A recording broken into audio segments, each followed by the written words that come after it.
अस्सलामुअलैकुम, मैं हूं मुज़म्मिल ख़ान और आप मुझे इस वक्त देख रहे हैं मकान शॉप के यूट्यूब चैनल पर। अगर आपको मकान शॉप का नहीं पता तो मैं आपको बताता चलूं कि मकान शॉप एक प्रॉपर्टी पोर्टल है जिस पे सेलर और बायर अपनी प्रॉपर्टीज़ को लिस्टिंग करते हैं और सेल परचेज़ करते हैं। मकान शॉप अपनी सर्विसेज की वजह से नंबर 1 बनता जा रहा है और आपको यूट्यूब के चैनल पे हम प्रॉपर्टी से जुड़ी हुई मालूमात आपको देते रहते हैं। और आज का जो मेरा टॉपिक है वो है इन्वेस्टमेंट कब, कहाँ और कैसे करनी चाहिए।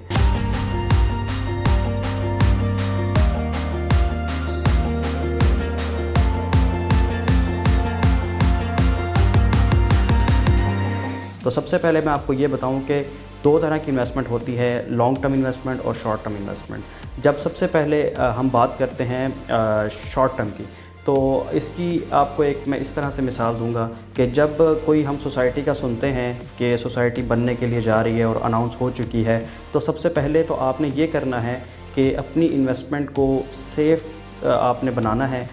उसमें ये देखिएगा कि जो हाउसिंग सोसाइटी जो अनाउंस हुई है उसका लीगल स्टेटस क्या है। लीगल स्टेटस मतलब ये है कि वो गवर्नमेंट से अप्रूव्ड है या नहीं, या उस पे की जो ज़मीन है उसमें कोई कंट्रोवर्शियल कोई चीज़ें तो नहीं चल रही। आपने इस चीज़ को क्लियर करना है। उसके बाद जब सोसाइटी अनाउंस होती है तो सबसे पहले जो वहाँ का सोसाइटी का ओनर है या डेवलपर है वो सबसे पहले मार्केट में फ़ाइल्स जो है वो देता है अपने प्लॉट्स की। फ़ाइल्स वो इसलिए देता है कि जो फ़ाइल की मद में उनको रकम मौसूल होती है हाउसिंग सोसाइटी को, उन पैसों से वो सोसाइटी को डेवलप करना शुरू करता है। तो कुछ मार्केट में इस तरह के एजेंट्स भी होते हैं और इंडिविजुअल्स भी होते हैं जो कि फ़ाइल्स को लेना पसंद करते हैं। अब वो फ़ाइल्स को शॉर्ट टर्म की मैं बात कर रहा हूँ कि वो फ़ाइल्स को लेते हैं, 4-6 महीने होल्ड करते हैं। 4-6 महीने में जो सोसाइटी अनाउंस हुई होती है उसकी थोड़ी सी मार्केट वैल्यू भी बन चुकी होती है, लोगों की नज़रों में भी वो आ चुकी होती है। तो जिन्होंने फ़ाइल्स ली होती हैं वो 4-6 महीने फ़ाइल को होल्ड करके कुछ हज़ार रुपये या 1-2 लाख रुपए के प्रॉफिट से वो फ़ाइल को दोबारा बेच देते हैं।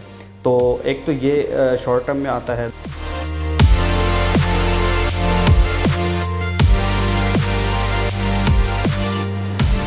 इसी तरह लॉन्ग टर्म इन्वेस्टमेंट की। अब लॉन्ग टर्म इन्वेस्टमेंट में होता ही है और स्पेशली मैं ये वीडियो जो हमारे ओवरसीज़ पाकिस्तानी हैं जो पाकिस्तान में इन्वेस्ट करना चाहते हैं उनके लिए भी ये वीडियो है, क्योंकि वो बहुत से हमसे सवालात करते हैं। तो इसलिए आपके लिए भी यही चीज़ें हैं कि आपने सबसे पहले उसका लीगल स्टेटस देखना है कि वो अप्रूव्ड है या नहीं है। अगर वो अप्रूव्ड है तो आपने उसकी फ़ाइल को परचेज़ करना है, उसको ओपन नहीं रखना, अपने नाम पे उसको ट्रांसफ़र कर लें। और क्वार्टरली किस्तें, मतलब जो यूजुअली सोसाइटीज़ होती हैं वो 3 महीने की जो है वो किस्तें कहती हैं कि वो किस्तें अदा की जाएँ जो फ़ाइल होल्डर है उसकी तरफ से।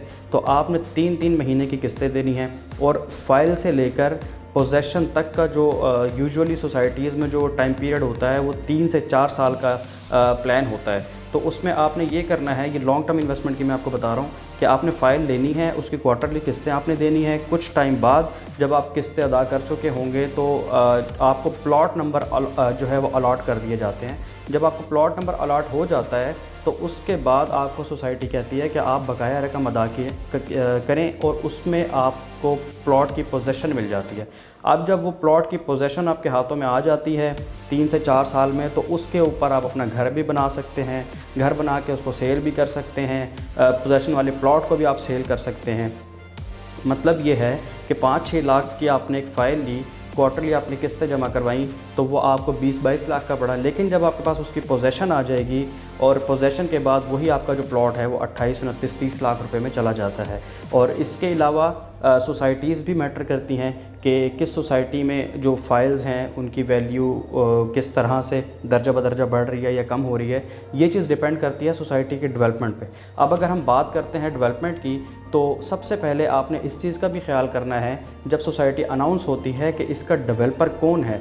अब अगर मैं यहाँ की मिसाल देता हूँ तो फैसल हिल्स, फैसल मार्गला सिटी, B17 या फैसल मोटरवे सिटी, तो इसमें आप देखते हैं कि इसके जो डेवलपर हैं वो चौधरी मजीद हैं, जिनका मार्केट में रावलपिंडी इस्लामाबाद में एक बहुत अच्छा नाम है।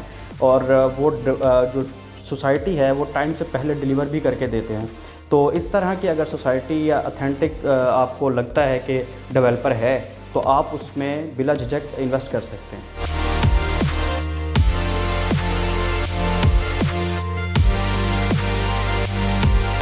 एक इन्वेस्टमेंट ये भी होती है कि आपने अपने जहाँ पे आपका पैसा लग रहा है वो ऑब्वियसली आप उसको हम इन्वेस्टमेंट में ही कंसीडर करेंगे।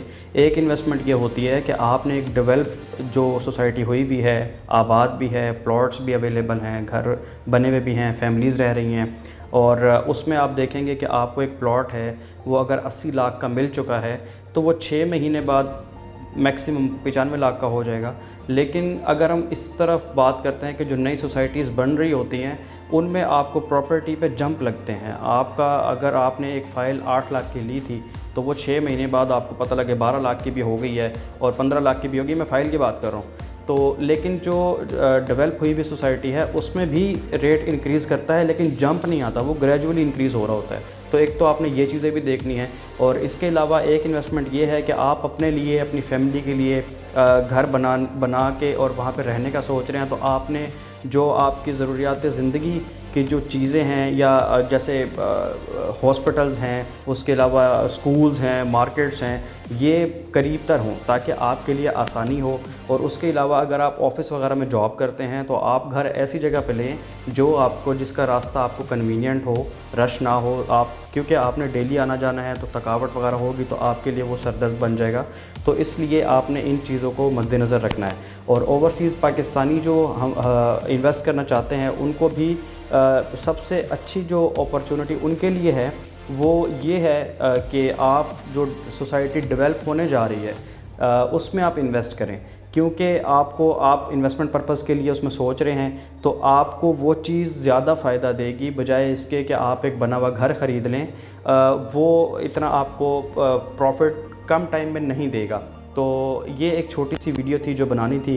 अगर आप इन्वेस्ट करना चाहते हैं, ओवरसीज़ पाकिस्तानी हैं या पाकिस्तानी हैं, तो इसके लिए कंसल्टेंसी आप हमारी कंपनी से ले सकते हैं, हमारे से दिए गए नंबर पर रब्ता कर सकते हैं। इसके अलावा आप हमारे ऑफ़िस गुलबर्ग ग्रीन्स में विज़िट भी कर सकते हैं, जिसका नीचे एड्रेस आप लोग देख रहे होंगे। तो मुझे दीजिए इजाज़त, खुदा हाफ़िज़।